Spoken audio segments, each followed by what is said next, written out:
오늘 위임식에 설교를 해주실 우리 김의식 목사님께서는 우리 박강민 목사님의 영적 스승이시기도 하시고 아버지 같으시고 삼촌 같으시고 형님 같으신 우리 목사님이십니다. 우리 교단의 108회 우리 69개 노회 총회장으로 지금 섬기시고 계시며 치유하는 교회 우리 위임 목사님이십니다. 우리 김의식 총회장님 나오셔서 하나님 말씀 증거해 주실 때 종말론적 치유 목회라는 제목에 큰 은혜가 있기를 축복합니다.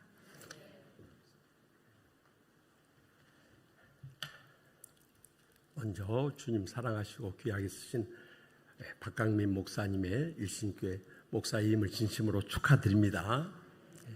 아멘도 안 하고 뭐하고 계세요? 정말 기쁜 일입니다.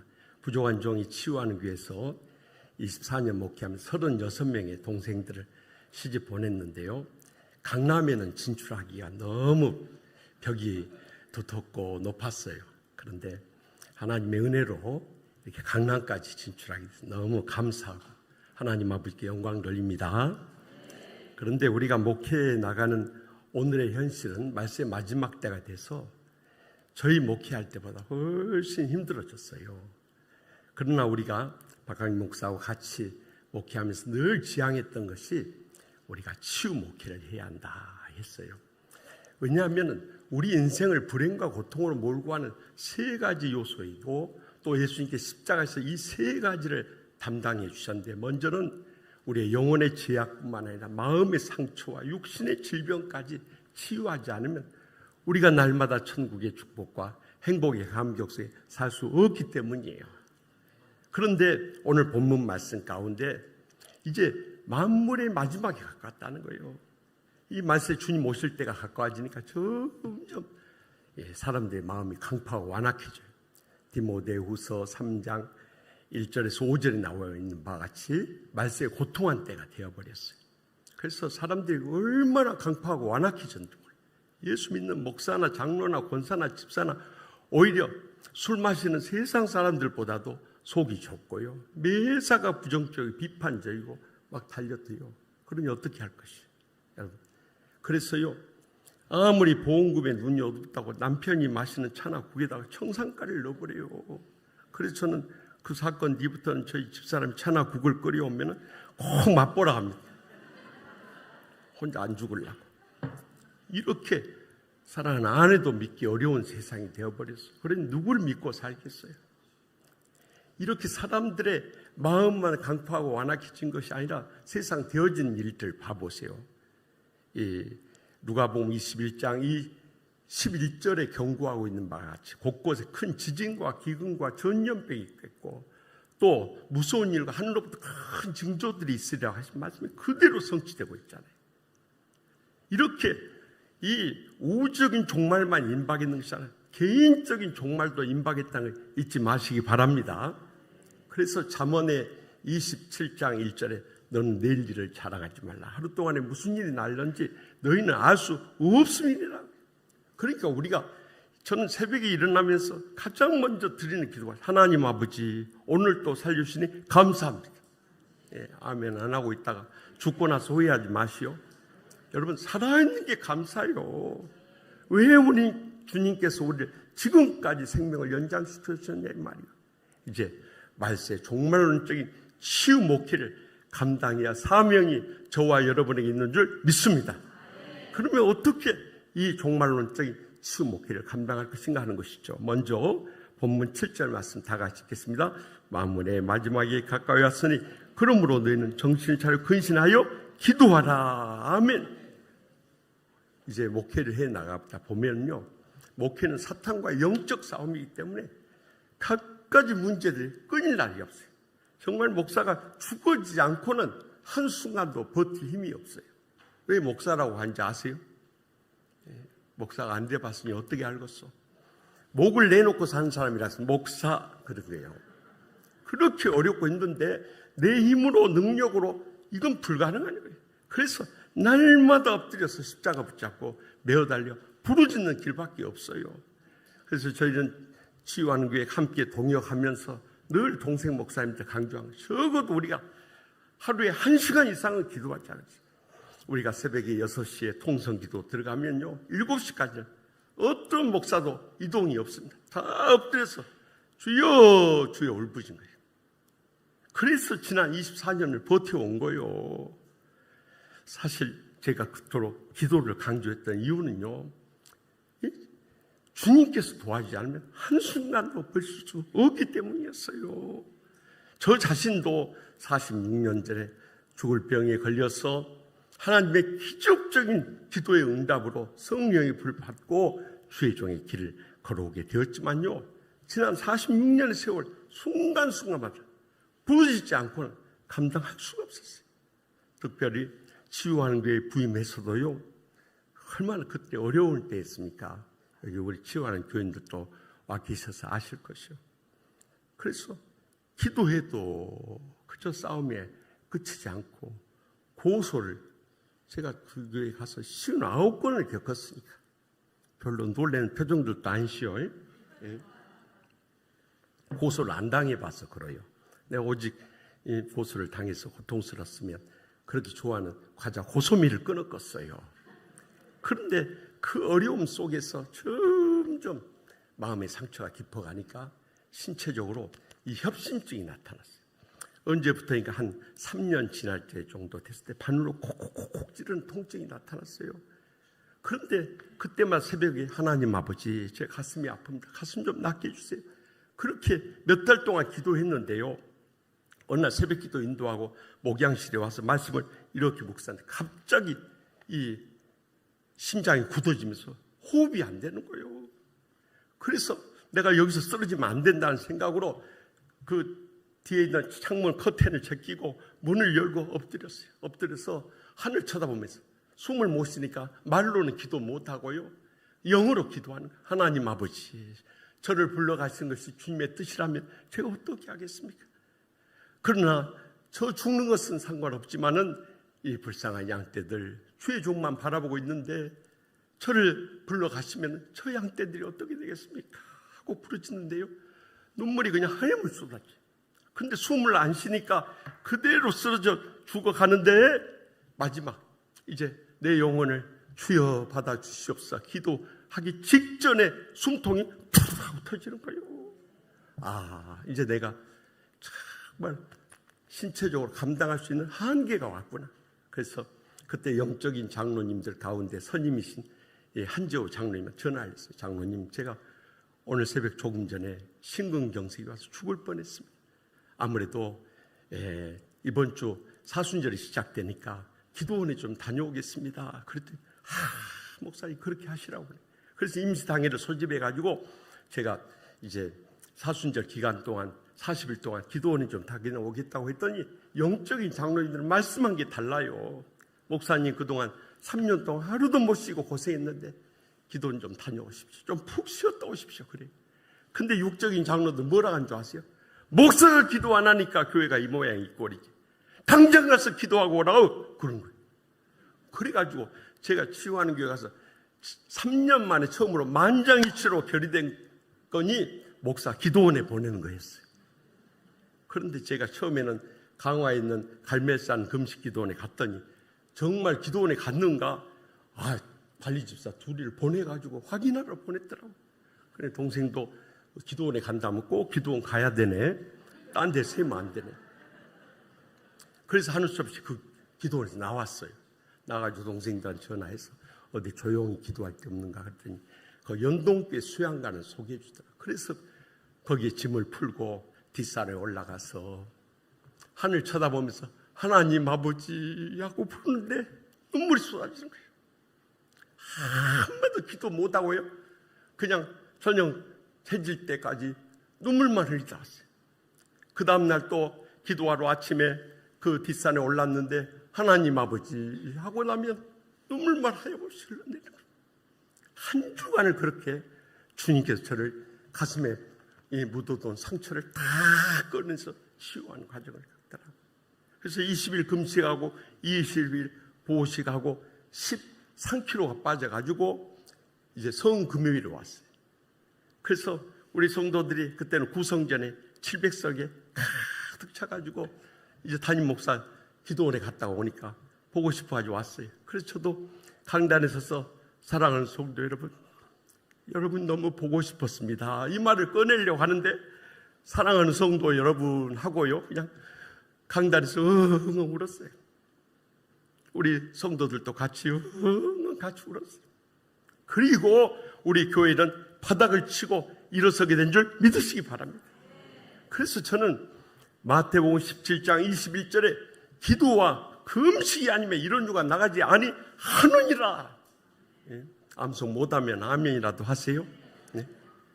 기도하고 기도해도 안 되면 금식하면서 매어달려 부르짖을 때 하나님의 기적이 이 주목회 현장에 불뜻 일어나게 될 줄 확실히 믿습니다. 계속해서 8절 말씀 다 같이 읽겠습니다. 무엇보다도 뜨겁게 서로 사랑할지니 사랑은 허다한 죄를 덮느니라. 아멘.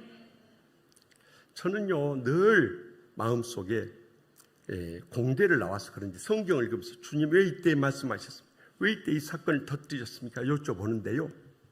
여기서 하나의 의문은 기독교의 최고의 덕목은 사랑인데 왜 주님께서 사랑하라고 명령 안 하시고 기도하라고 하셨는가? 이것이 의문이었어요. 그런데 제가 지난 46년 목회하면서요 기도 안 한 사람은 절대 사랑 못합니다. 자기의 이해관계, 자기의 감정, 자기의 인간관계에 의해서 사랑하죠. 나를 가슴에 상처를 주고 고소하고 죽이려고 달려드는 인간들에 대해 절대 사랑할 수 없어요. 그러나 기도하면 하나님의 사랑을 부어주시니까 어떤 원수라도 다 용서하게 되고요, 사랑하게 되고요, 끝까지 인내하며 승리하게 될 줄 믿습니다. 그래서 주님께서 기도하라고 명령하시고 그 다음에 사랑하라고 하신 거예요. 그런데 말씀의 마지막 때가 되면 이 마태복음 24장 종말장의 10절인가요? 마태복음 24장 12절에 불법이 성함으로 사랑이 식어지다. 많은 사람들이 사랑이 식어지라고 경고하고 있어요. 정말 그렇습니다. 세상보다도 사랑이 차고 넘쳐야 할 교회 안에 사랑이 식어가는 거예요. 그리고 오늘 말씀에 사랑은 허다한 죄를 덮는다고 했는데 남의 허물 들추면서 비방하면서 공격하면서 죽이려고 달려들어요. 특히 목사가 첫 번째 타겟이고 그는 어떻게 감당했어요? 제가 지휘하는 교회 처음 갔을 때도 퇴직회 때마다 목사한테 달려드는 집사님이 계셨어요. 그리고 고소도 하고 그랬어요. 그래도 어떻게 할 것이요? 목사는 그저 눈물로 기도할 수밖에 없어요. 하나님 아버지, 저 인간을 끝까지 사랑하게 해달라고, 용서하게 해달라고, 화해하게 해달라고 매일 새벽마다 기도했어요. 그렇게 3년여 지났을 거예요. 어느 어린이 주일에 그 집사님 저를 찾아왔어요. 그런 인간들은 찾아오기만 해도 막 가슴이 떨리요. 인간이 뭐하러 왔는가? 집사님 무슨 일이십니까? 목사님 이번 화요일이 어린이날인데 시간 있으십니까? 그러는 거예요. 그래서 또 이 인간이 무슨 계략을 꾸미려고 시간 있냐고 물은가? 그러나 사실대로 대답할 수밖에 없으니까 있습니다. 그랬더니 저녁이나 같이 할 수 있을까요? 그러는 거예요. 그래서 내 마음속에 저녁 사줄 생각하지 말고 고선하지 말 것이지. 이런 말이 여기까지 차고 올라요. 그래도 뭐라 할 것이요. 예, 제가 집에 가서 집사람하고 우리 딸아이 시간 있는가 물어보겠습니다 하고 갔어요. 우리 집사람한테 그 집사님이 이번 화요일 저녁에 우리 가족들 식사 초대했다고 하니까 아이고 그 남편의 그 마누라입니다. 저희 집사람도 똑같이 말해요. 식사 사줄 생각하지 말고 고선하지 말아시오 그러더라고요. 그래도 어쩔 것이요. 갑시다. 그럽시다. 우리 딸아이 그때 중학교 2학년이었어요. 제가 안나야 너희 선생님 그 집사님이 우리 가족 초대했는데 같이 가자 그랬더니 저는 안 갈래요 그래. 그래서 왜? 너희 중등부 선생님인데 저희 딸아이 하는 말을 듣고 내가 얼마나 충격을 받았는지 몰라요. 아빠 그 사람 아빠 고소한 사람이잖아요.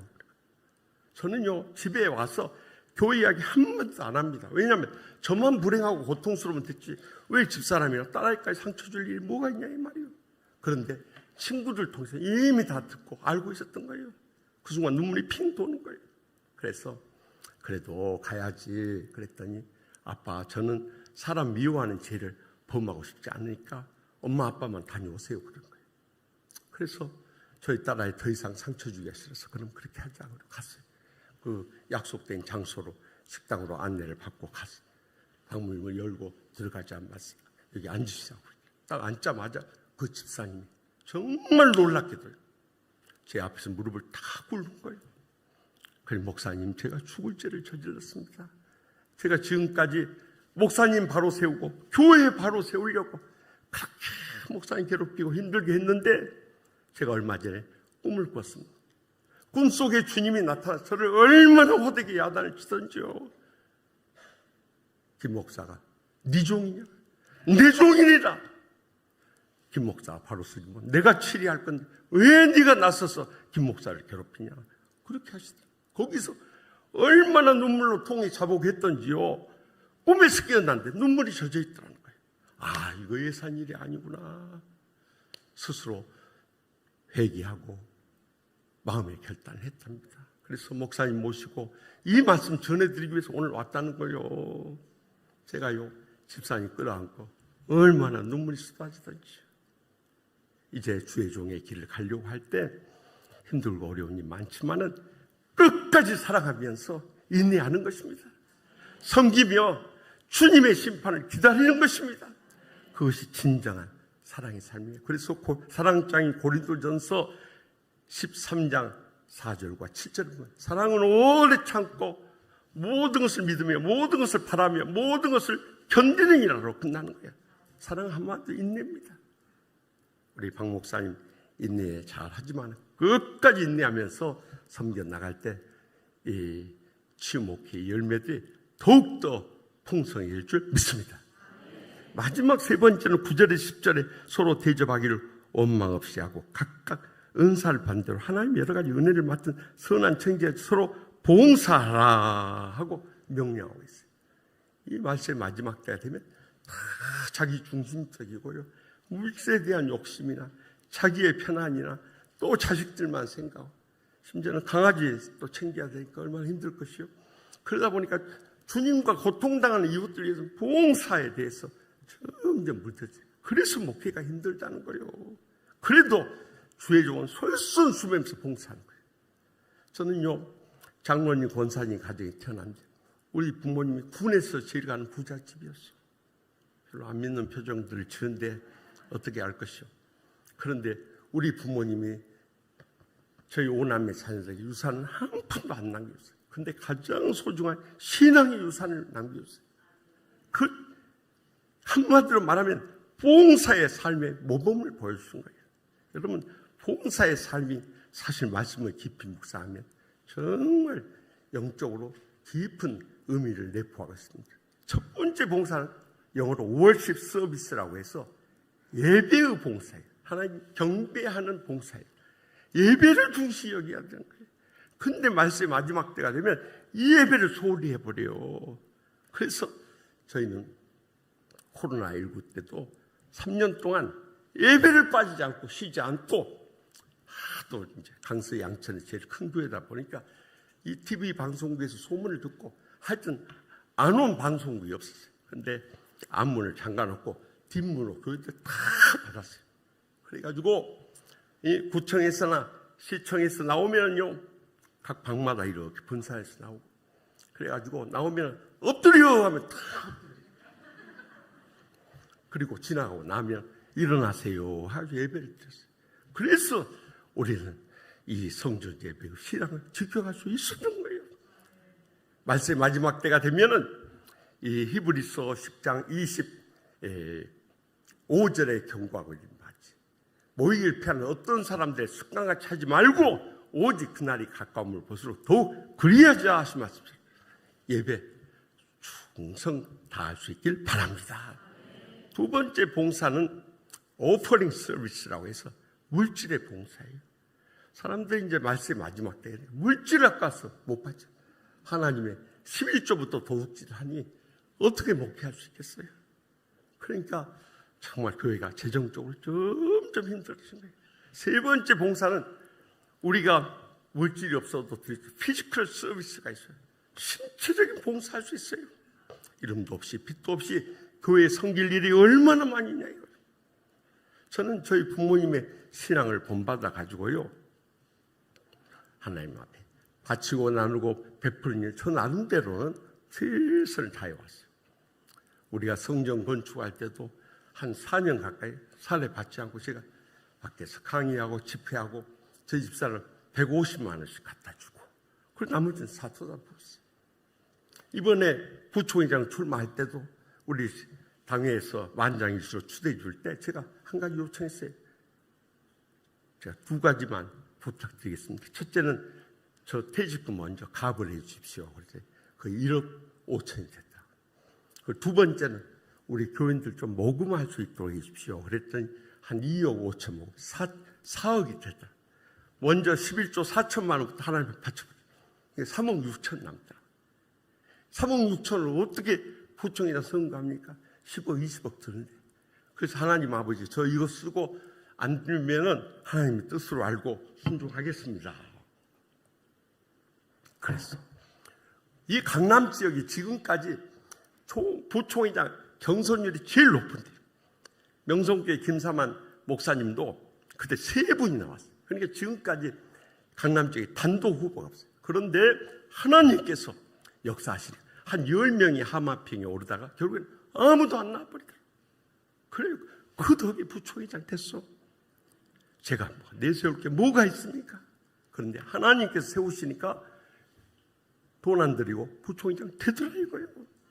여러분, 우리가 바치고 나누고 베푸는 것이 손해보는 것 같지만 절대 그렇지 않다. 우리 박 목사님도 이렇게 보면은요, 정말 인복이 많은 분이요. 왜냐하면은 부모님이 신실하신 목사님이시오. 한 가게만 목사님이어도 감사한데 사모님까지, 또 사모님, 부모님도 원로 목사님 4분이시오. 얼마나 부러운 거예요. 또 사모님이 얼마나 인물도 이쁘요. 또 실력도 뛰어나요.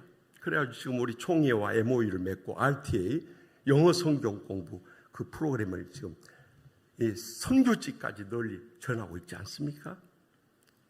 하나님 나라를 위해서 봉사한 그 자손들이 믿음의 복을 받아서 이 강남에 이렇게 은혜롭고 행복한 일신교회 목사님으로 위임받게 된 줄 믿으시기 바랍니다. 그래서요, 우리 인생 돌이켜보면 남는 거 아무것도 없어요. 그래서 주님 앞에 봉사한 것, 그것만 이 땅의 복이요 하늘의 상으로 남게 될 줄 확실히 믿으시기 바랍니다.